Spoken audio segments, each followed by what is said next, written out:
Well, good morning, everybody. As promised, we'll talk a little bit about standard elevator. I'm nowhere near being close to completed. So this is just going to be like an update of where I'm at. You can tell I'm making some progress. So we're going to talk about the roads, the sidewalks, sort of the layout of the structures, and the scale building. First of all, let's tackle the roads. So this is the first time I've used styrene to model roads. Used 030 styrene sheets. You can get it in bigger sizes. I think it's 18 inches long. I got it with a 3-pack or something. Pretty cost effective. So use styrene for the roads and the sidewalks. I Googled how to actually search on YouTube for modeling pavement. And Kathy Millett has some good videos. I've looked at a bunch of them. But I watched one from Ron's Trains and Things, and he actually gave Boomer credit for this fine pumice gel. So it actually adds texture to the roads. So after you get the road where you want it, you brush on this pumice gel, and it really, when you're up close looking at it, you can see the texture. It's much better than just plain styrene. Looks really good. Then I brushed it with a Tamiya. It's a XF25 light sea gray. That's what I use for all my roads. I think that's a pretty good color. You notice the sort of goes into the backdrop. So it's actually tapered, not a lot. Maybe it loses a ½ inch from where the sidewalk curves in to where it goes into the backdrop. And also the sidewalk isn't as wide back there. So sort of a forced perspective. You also notice how we're sort of in a tree tunnel. So I'm going to insert a picture right here from Google Earth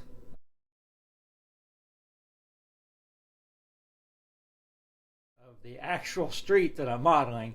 So you can see that's the way it is. And those are just super trees that I've, basically I've got 2 trees on each side, and then I took a bunch of little trees and sort of cut them up, and I made a bridge across the top to make the tree tunnel. I think it turned out to be a pretty effective method. So I'm pretty happy with this technique for my streets. So now let's talk about the sidewalks. So for my sidewalks, you can see I take the back of a hobby knife and I do 4-foot squares. That seems to be about the normal. If you're in a city, like here by the depot, that's wider than 4 feet. That's the way it was. But it tapers down where it's going down into the city park where it's 4 feet wide. Now the first time I did it, I scribed the 4-foot squares and then I coated it with the pumice. And I wasted my time because the pumice just filled everything in. So make your sidewalk the way you want it, then coat it with the pumice, and then scribe. Use the back of a number 11 knife, just 2 or 3 scribes. If you use the front of it, it's going to be, you might cut the 030 styrene, so let's use the back of the 030 knife. You can see the 2 pencil marks here. That's where I'm going to make the driveway down, so I'm going to have to file that down. And of course I haven't done the sidewalk here around the depot yet.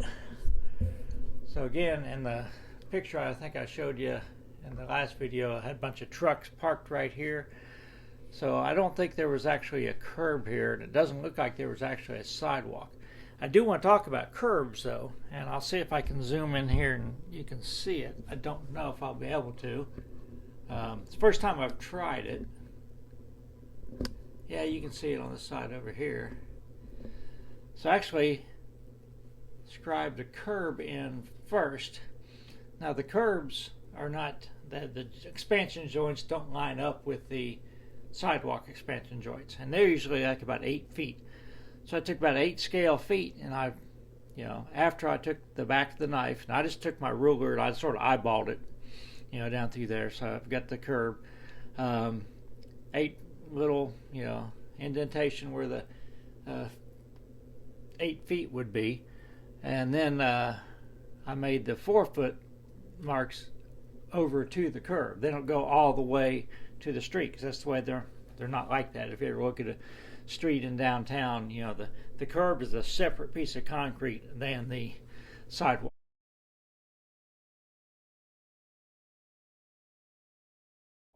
So again, it's a little detail. Thought I'd try it. Turned out pretty well. I didn't worry about it on the ones in the back because you can't really see them. Anyhow, I will sort of pan up here and you can sort of see how now my road and the Google Earth didn't completely match the color.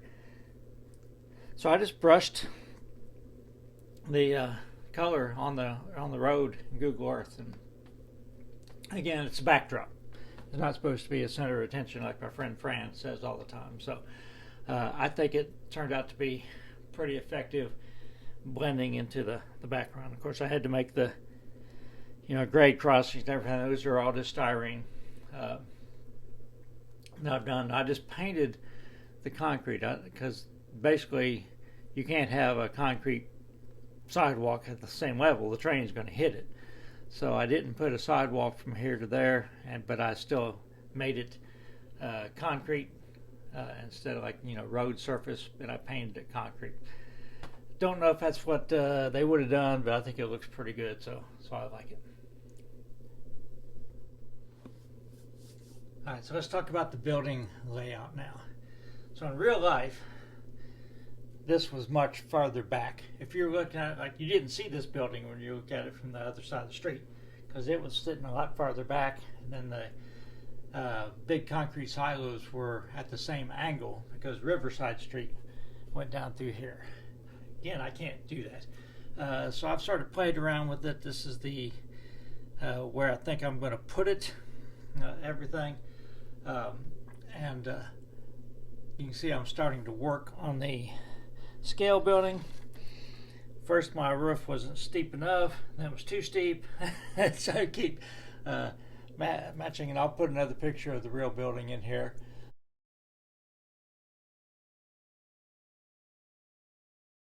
You can see the walls in the background. I think I'm going to build another, that's just sitting in there now, but I'm going to build another false wall in here and put a door and a window, so like where the scale would be in this room when they got back to the truck in to dump it.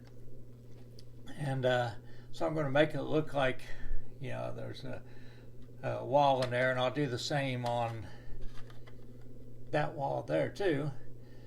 And I'm probably going to put some just plug lighting in there so you can see it a little bit. I'm going to have to run some wires up there anyhow for my warehouse, so I've got a light in there. So I thought, well, why not go ahead and this is sort of like my signature scene in a way for this part of the layout. So I'm just going to go ahead and do that. I might move this a little bit closer, but I can't move it any farther back because the grain silos are there.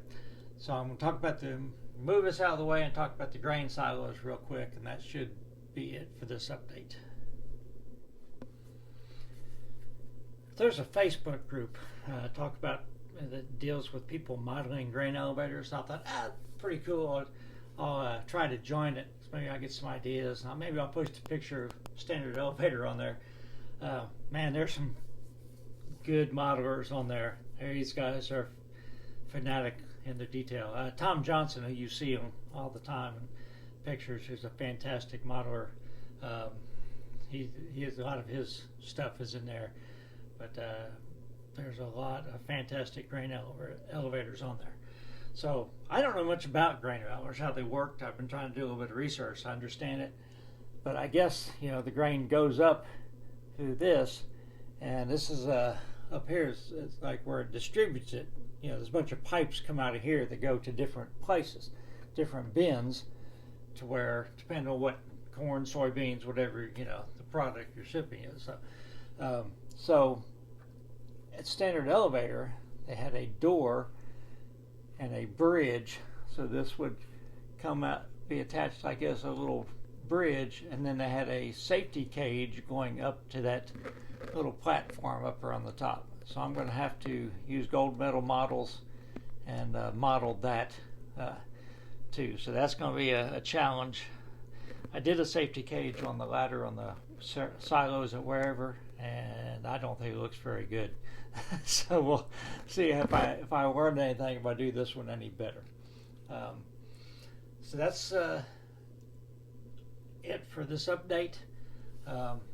Thought about doing like how to make the sidewalks and all this, but again, I don't like to repeat what other people did. I did use like I said, use the gel, the pumice gel on the sidewalks. I like what it does. So I'm going to have to, this is already coated with the pumice gel. It says it's light gray, but it's pretty transparent. So I'm going to have to scribe the sidewalk lines. This area next to the elevator is going to be, I can't know if it's blacktop or gravel where the truck's parked. Then there's just a curb, real thin curb here, and I'll, scribe that in. At the end, down there is just going to be more of like farm equipment, junk stuff, maybe it's parking lot for the employees, whatever. So that's where I'm at. If you have any questions, comments, let me know. I appreciate everyone joining along on the journey to this, but the hard part's still to come. I mean, once I get the everything in place, I got to run all the tubes or to all the different places, but I'm waiting until I get it in the final location before I do that. And I don't know how movable it's going to be after that. I have to figure out a way to where I can do that. I don't want to have to move everything as one unit together. All right. Everybody stay safe. Oh, almost forgot. I want to show you Xray. So my wife's not home, so if he wants to be on somebody's lap.